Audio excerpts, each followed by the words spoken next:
the other day, Vinny and I went to the zoo, and at that zoo's gift shop, there was a drum with like elephant on it. Elephant. Um, and honestly, like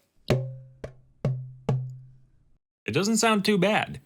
So I figured I would make a little demo beat with it. Originally, I wanted it to be kind of like a trap type thing because I knew it would be easy to get like a clean tone out of it because like it's pretty clean.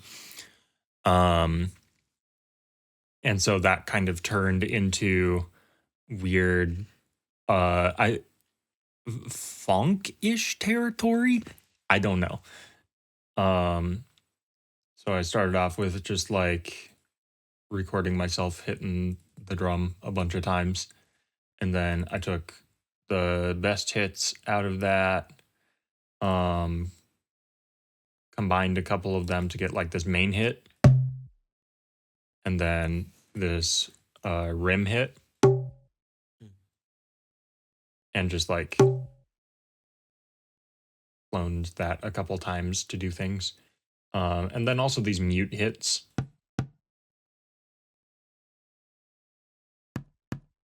Yeah. There was a third mute hit, and then I accidentally overrode it with something else at some point, so it's gone now. But I didn't use it, so it's fine. The main thing I ended up using this for was, first of all, a nice like 808-ish tone.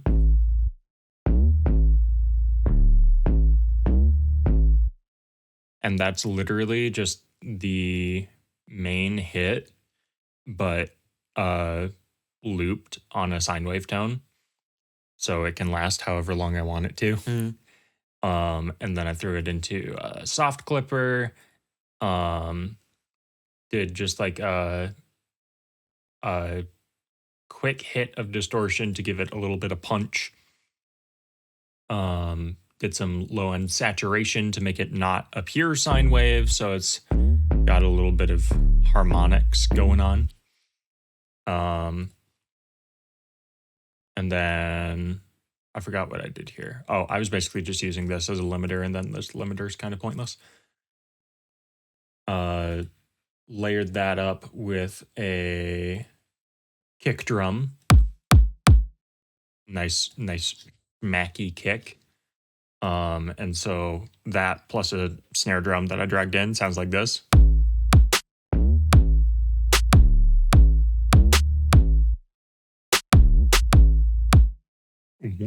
It sounds cool. Yeah. And then I threw in this hat loop too.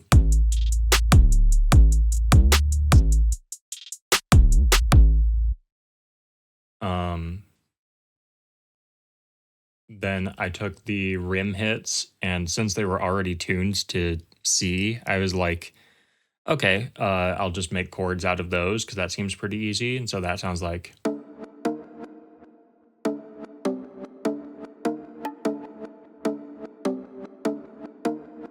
The main thing giving it that reverse effect is this plugin I got recently called Crumble. It's a delay effect, but you can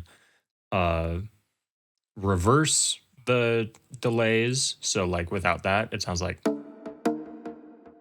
you know, like a regular delay, but with the reverse. I thought that was kind of cool. And then the chew just kind of distorts it a little bit. You can also like repitch the delays, give it a little ping pong mode. You can add an automatic modulator to it that like makes things wavy, and I used that for something later. But yeah, it's literally just like it's got low end cut out of it, and then it's run through reverb. Like it's not anything all that crazy. And the fact that it sounded that clean without me having to do anything all that fancy is testament to the surprising quality of this here drum. Then I knew I wanted like little middle section, every like 2 bars where it would mostly just be like like weirdly affected drums. And so those are what I ended up using all of the like clones of the rim hits for, so they could be like different pitches and stuff. Um, the effects on that are disperser, um, which on its own makes it sound like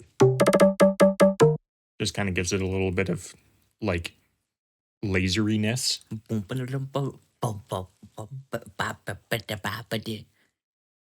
Yeah, what he said. Yeah. We've got Vocodex here to kind of give it weird like squishiness. And then there's a frequency shifter, which I'm automating to do that. There's an ozone limiter on here just so I can like really squash it together. Then I threw a weird like metal convolution reverb thing on it. So it kind of sounds like you're like smacking it onto a metal plate almost. And then crumble here is not in use for this section, but for this section it is. And so with that, like I added in that time modulation thing I was talking about. So it makes things sound weird and like pitch bendy.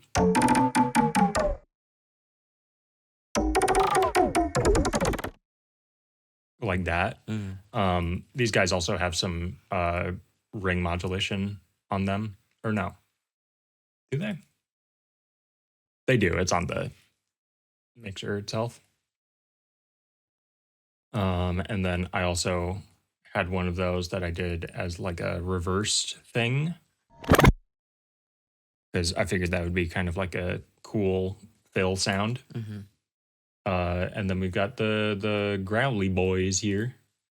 So the first one is like I took a little snippet of one of the drum hits and imported it as a wavetable here, and then just did like some square wave pitch bendy FM stuff. So it's got some filtering, a little bit of distortion on there just for volume shaping, and that sounds like So squeaky. it is. It's very squishy. That's also got a bunch of effects on it. So it's got, this is without it. Spoilers. Added a Vocodex on there just to give it some, I don't know, weird filteriness. This EQ just to like duck down some of the harsh bits. Frequency shifter. And then Saturn for distortion. Some OTT to make it loud. And then this Flux Mini thing, which is basically LFO tool for people who don't have LFO tool like me. Just to make sure it cuts off when I actually want it to. And then I threw that through a convoluted spring reverb sample. And an EQ just to cut out low end, because there's 808s hitting when that's playing. Easy enough. Then there's this fella, which I just took a Rocket Powered Sound like dubstep preset and then swapped out one of the wavetables for another drum hit wavetable. And that's what it sounds like on its own. And then I wanted it to sound all like reverbed out and stuff so it could kind of linger. So those together with everything else so far sounds like That's kind of fun. yeah, that's kind of cool. I forgot to turn off this crumble. That's why that sounded weird. Then I was like, okay, well, I don't want to just keep using Serum for stuff. I used it one more time later, but then I've also got these granular synths where I took the sound in and it basically just like loops it at a very fine rate with some weird like stuff going on to make things simple. Ooh. And so like you can see in the waveform up here, like all of those drum hits are still happening. They're just really close together. And so what I did was I just pitch bended the MIDI note here so it goes up and then way down. And then this is a different one, which is cool and all. And then I threw both of those into this ensemble thing to give it some cool like phasery vibes. And I also did that over here. Just I changed the MIDI notes around. It's literally the same synths though. Ooh. Yeah. And then for the third serum here,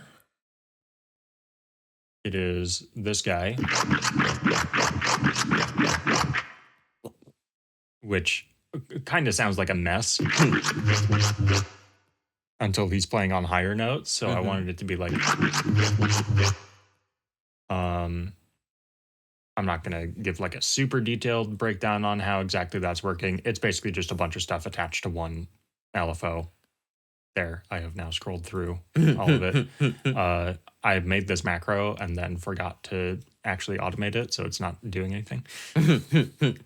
And then for this second half here, I took the first two, these guys,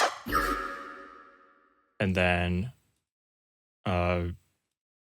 just ring modulated those in the sampler. Well, I've figured that was some kind of cool variety. And so the whole thing together sounds like.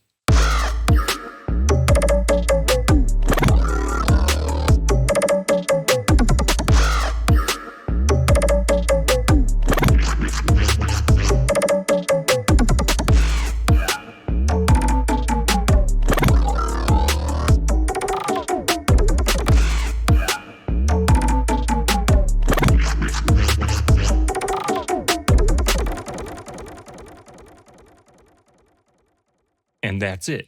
I made pretty much all of that out of this drum. So drum. Yeah, this drum is pretty clutch. I'm not gonna lie. Oh, that sounded cool. Yeah. It wasn't what I set out to make, but it's interesting nonetheless. It made me think of Alien Jungle Beat. Alien Jungle Beat. Yeah. That's kind of cool. Yeah. Yeah. Yeah. Yeah. Yeah. Do you have any questions? I like the growlies. They're funny. Yeah. Like. Mm-hmm. The growlies make the technical genre of this like hybrid fonk step. Fonk. Fonk with a PH. Mm-hmm. Honk. Yeah, like that. Pahonk. Honk.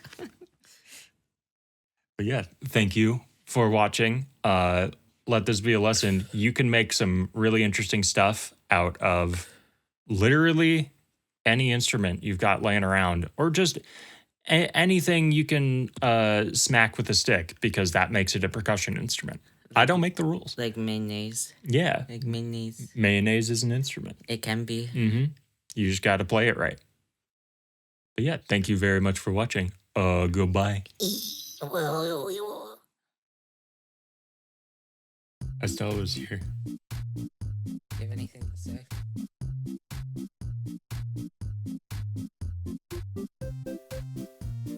Say something funny.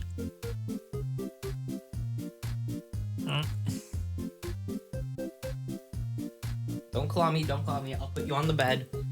She was gonna climb me. That's funny. Anyway,